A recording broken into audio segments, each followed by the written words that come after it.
Feeling overwhelmed and doubting your abilities as a new project manager, or maybe you're a new project manager that just started a new job opportunity, and all of a sudden, those doubts, those insecurities, if you're thinking, if can I do this? What if those doubts are the very thing that's holding you back from success? And how much more could you achieve if you knew exactly how to turn self doubt into your greatest strength? You mind if I share a story with you? Family, one of the challenges that I continue to see in this thing that I love, that I hope you fall in love with, called project management, is more experienced project managers don't talk about the struggles or the trials and tribulations when you start a new project. I don't care how experienced you are. And I'm talking to my real project managers. I am talking to the ones that started a new project and was had all type of butterflies in their stomach. I'm talking to the project manager, the experienced project manager that started a project and then know which way was up. You see, a lot of times when my new project managers get a opportunity and they're leading their first project, or maybe they went to a new organization and how they learn how to do things of leading a project is not the same of at this new organization. And today I want to make sure I unpack that for you guys to let you know it doesn't matter how much experience you have, but new project managers, this is something you definitely can learn. You can put in your tool belt. So when you are up against these projects as you're leading them, you'll have a better understanding that you're not the only one that have been through this. Point number one, manage information overload effectively. Again, manage information overload effectively. Projects often involve a influx of information that can definitely be overwhelming if it's not managed properly. What tends to happen, family, is you get a project, especially if you're new to the organization, and you're excited. You're excited, like, yes, this is my first project for this organization. I'm going to do extremely well. And then they start just sending you a lot of emails, inviting you to a lot of meetings and handing you PowerPoint decks. And you're like, how am I going to get up to speed? This is just so much information. Well, here's my actionable tips to attack that successfully. Use tools like OneNote or Evernote or Microsoft Excel, Word, so you can organize the information. Watch this. This is going to be important, by topic and priority, because you're going to get a lot of information. And if you start experiencing overload, information overload, that is telling you that, hey, I need to basically use a tool, whatever tool works, whatever organizing tool that you use. If you don't use one, look at OneNote. What I love about OneNote is because of the organization, or even Evernote. But you can basically use a Microsoft Word doc or Excel and put the actual topic, what's it about and what's the priority. What's the priority, meaning when do I need to know this by and when? Next thing is dedicate a set time daily to review and organize project updates, ensuring nothing is missed or duplicated. Again, you're going to be receiving a lot of information, and some of these PowerPoint decks, or and let's say the other documents associated with it, there may be an overlap. So you may be able to see there's some duplication efforts here. So you may not need to read that document because you have a really good PowerPoint slide, and vice versa. So don't allow information overload to get in your way. Let's move on to point number two. You lead people. Don't get overwhelmed by learning everything. I've seen this time and time again, and I'm laughing because I remember when I finally just said, you know what? I'm not going to sit here and try to learn every single thing, because that I'm not the expert here. This is why we have a subject matter expert. But what I will do is I will get good and then eventually exceptional at various parts. But as a project manager, I need to focus on leading and guiding the team rather than becoming the expert in every technical detail. It's just not possible. The reason why it's not possible, family, is because what signifies a project is unique in endeavor. And what that means is, a lot of times your subject matter experts, or the people that have been dealing with this dealing with not the actual project, but maybe the operational side of things. And now a project has blossomed out of that. It's going to know more than you. They should know more than you, because if you go in there knowing more than them, now you're in trouble. Now you have a bigger problem that you're going to need to adapt to. But here's my actionable tip: delegate technical aspects to subject matter experts on your team. Concentrate on facilitating collaboration, problem solving, and ensuring everyone is aligned with the project goal. And my third tip on this, family, and we're going to talk about it a little bit more. And I didn't put it as normally as I normally do in my first top three. So I saved it to number seven. So if you stay tuned to seven, it'll make sense to tip number seven. But yes, I would also connect with my stakeholders and my project team more than I probably would spend a lot more with my project team more than I would with my stakeholder in the beginning, because I need to understand, I need to start taking bits and pieces so I can develop my knowledge repertoire to be able to have success in leading the team effectively. Point number three: set reminders for key tasks and deadlines. I do this to this day. Reminders help you stay on track with various tasks and reduce the risk of missing deadlines or important VIC. I seen this guy, and he was a CEO, and I thought it was a genius idea.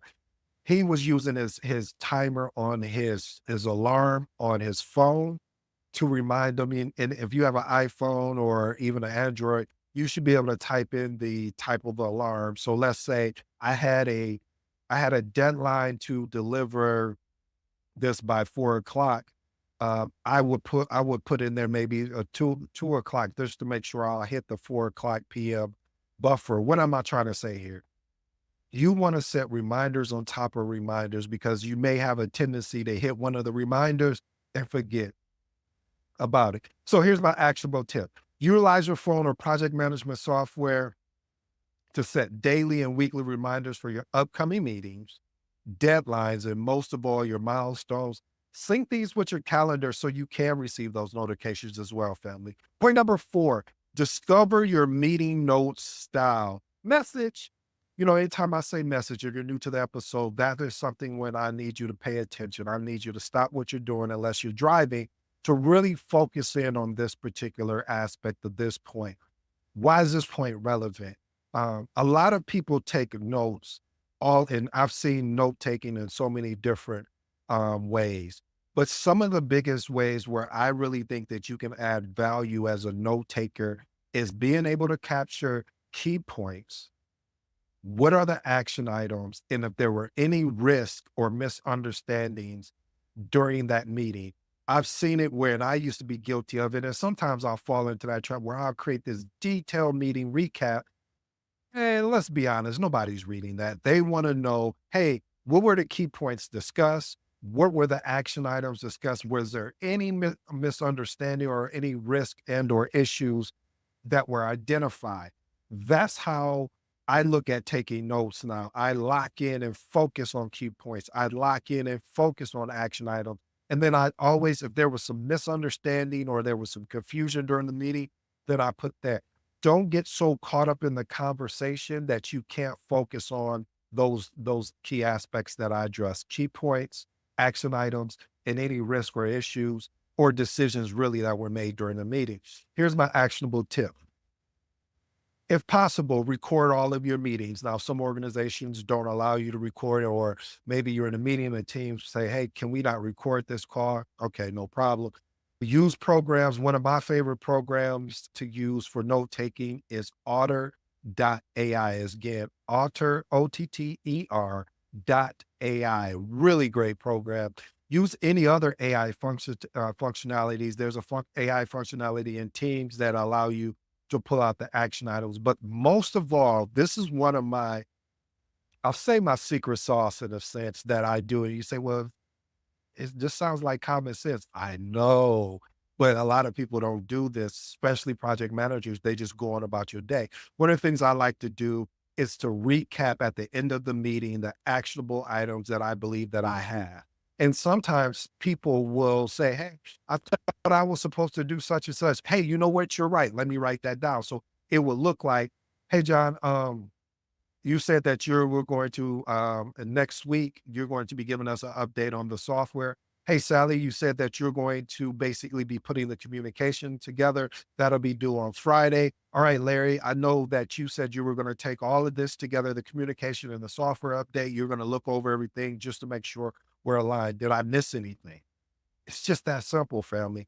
And a lot of times we make note taking extremely hard, but again, we want to capture those key points, action items, and I may even go over the key points. Hey, the key points that I captured from this meeting was, one, two, three, and I'll go over those key points. And again, people love to correct you. I don't know what it is. Maybe it's human nature. We're all guilty of it. So it's just not just people. We are all guilty of it. And again, this gives the team to say, hey, is there anything that I missed what I just repeated back to you guys? Oh, there's nothing. Great. Oh, there is. Let me write it down. That's your meeting notes. That's your meeting recap right there. Now you're really ready. If someone calls, if your manager calls you and, hey, I know you just had a meeting just recently. Could you tell me what the action items were? What were three key points from that meeting? Or was there any misunderstandings or did anyone not seem aligned? And you should be able to answer that easily because of the fact, number one, before the meeting ended, because you should be ending the meetings. No, you're the project manager, and there's nobody that should be ending the meetings except you. So again, repeat back everything, especially the actionable items, especially any key points. And then if there were any risk or any misunderstandings or decisions that were made, you want to put that in there as well. Point number 5, create a daily plan of action. When I first started in this thing called project management, I had a daily plan. Every day I said, I basically took what I didn't finish, of course, the day before or that night, and I worked on it actually during that day to prepare for the next day. So as soon as I walked in, I knew exactly what I needed to do. And plus, it just really boosted my confidence in providing me a clear path of what this is what I'm expecting today to look like. But if it doesn't go that way, because most of the time it doesn't, at least I already have a plan for the things that I knew I needed to basically get right again. So here's my actionable tip. Begin each morning by listing the tasks you need to accomplish. You can also do this at night before coming into your morning. I recommend whatever works well for you. So I didn't want to pigeonhole you and say, you got to do it the day of before you leave, work. I always recommend both because again, you depending on who the person is. Some people like to build a list out in the morning because it helps them remind them about what happened yesterday. And then you have others that would rather do it the day of because they're just fresh in their mind. They just rather get done with it. So allocate a specific time slots for each activity and adjust your plan as needed throughout the day. And again, family, this sets you up, especially if you're a new project manager, for how you're going to lead your day. That doesn't mean your day is going to go that way because something could come up out of nowhere, which most of the time it does. But when it doesn't, you have a plan of action that you can take advantage of. Point number 6, build confidence through small wins. Achieving small, tangible results boosts morale as well as builds confidence over time. I'm going to tell you, my new project managers, when you make this decision to get into project management and you are leading a project as a project manager or even as a project coordinator, it's going to be important. Matter of fact, it's going to be imperative that you build these small wins. You knock down little milestones, knock down tasks. This is going to start building the confidence in your team. When your team has the confidence, they're going to really help you lead the project better. So here's my actionable tip. Set achievable milestones for each project phase and celebrate these wins with your team. And the next one is recognize progress helps shift focus from self-doubt to accomplishments. So reason why, especially my new project managers, reason why you guys have self-doubt because you haven't won anything. You're on this journey. You're like, okay, how well am I doing? Am I not doing well? Should I have done this better? What about my meeting notes? So all of these things are running through your mind where someone of myself that has been in this thing called project management longer than a decade, I know that I got to put on my seatbelt because it's going to be a bumpy ride. And there's going to be moments where it looks like I'm nowhere close to having success on this project. And then boom, we get that breakthrough and then everything takes off and it starts working well. But that comes through wisdom and experience. And it takes time to build up that self confidence. Let's go on to point number 7. This is the one I was telling you about, family. Build relationships with key stakeholders. Always tell you, communication, stakeholders, being someone that solves problems. What else I talked about? Making decision versus choices. These are the foundational areas that sometimes project managers skip over, especially relationships, building relationship with your project team and your key stakeholders. When you build strong relationship with stakeholders and as well as your project teams, it helps gain support and reduces doubt, about your ability as a PM. Here's my actionable tip. Schedule one-on-one meetings with key stakeholders to understand their key expectation and gather feedback. You know the motto here. Frustration comes from a lack of expectations that were established. Here's my last and final one on this. Build rapport early, establishes trust, and positions you as a proactive and capable project manager. Point number 8, keep an open dialogue with your manager. It always baffles me when I'll talk to a project manager and they say, they're struggling with a new project. And I say, have you connected with your manager? No, no. It's like, well, why haven't you? Well, he or she's too busy, or they give me some excuse. And I know a lot of it is that you're trying to show that they made a good hiring decision. Well, if you really want to show that they made a good hiring decision, talk with your manager, let them know what the issues are. But even though you know what the issues are, be ready to come with a proposed solution. Just don't dump a lot of problems on your manager's plate. If you're going to provide him with or her a lot of issues or problems you're dealing with, talk about what you've done, talk about what you plan to do, and see if they have some further insight, because maybe they've been with the organization longer than you have. And so they may know your project team and the stakeholders you're dealing with and say, oh, working with John, this is probably what you need to do. You're sending him emails. You might want to just ping him in Teams and then send him an email. Here's my actionable tip. Schedule biweekly one-on-one meetings to discuss your progress, challenges, and any doubts you have. Please come in there with the agenda, family.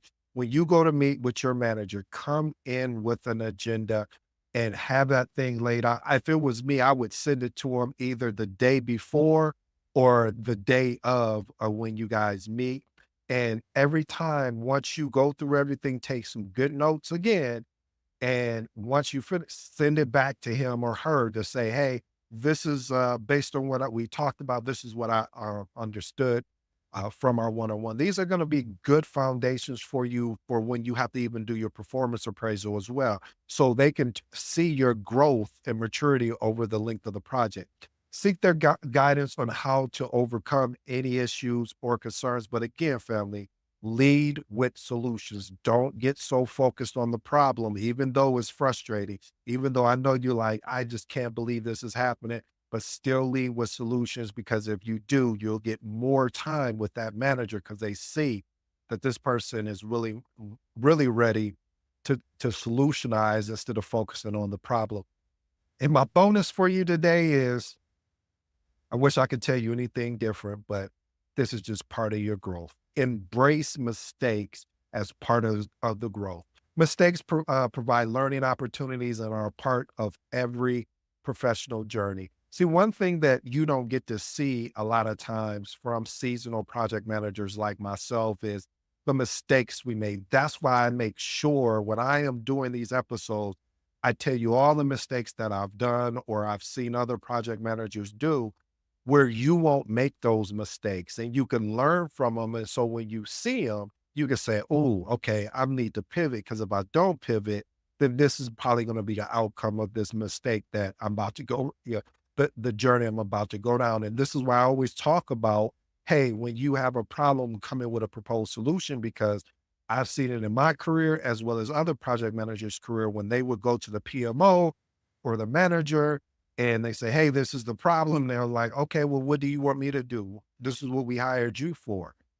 So then it starts creating that type of energy. And so so once I started working with a mentor, he was like, hey, let's just start going in there with solutions. So I did, even if my solution was off, the manager was like, oh, okay, I see this person really cares and they're doing their role. Let me step in and make sure that they have the proper support. That you won't get that proper support if you're not providing solutions. And again, I don't care if these solutions are way off course or way off base.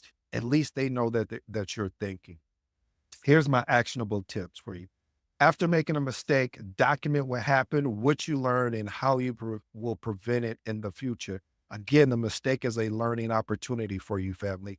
And my last and final actionable tip is review this regularly as part of your growth. And I'm going to throw this in here. I always talk about your tool belt. Well, this is this book that I keep telling. I'm hoping, family, especially my new project managers who's taking the time when they're leading projects to document this, or even just you can get this book for $1 or $2. It's just a piece of paper, or put it in your OneNote. If you're more of a electronic type person, but you want to document these so you can help the next generation of project managers, or even help one of your colleagues. All right, family. Here's my my transformational remarks. Point number one: create a daily plan of action. Like I said, structure helps you boost confidence in providing your clear path each morning or even the evening of. List out the tasks you need to accomplish with specific time slots for each activity and adjust your plan as needed throughout the day. Number two, lead people. Don't get overwhelmed by learning everything again. As a project manager, your focus is on leading and guiding the team.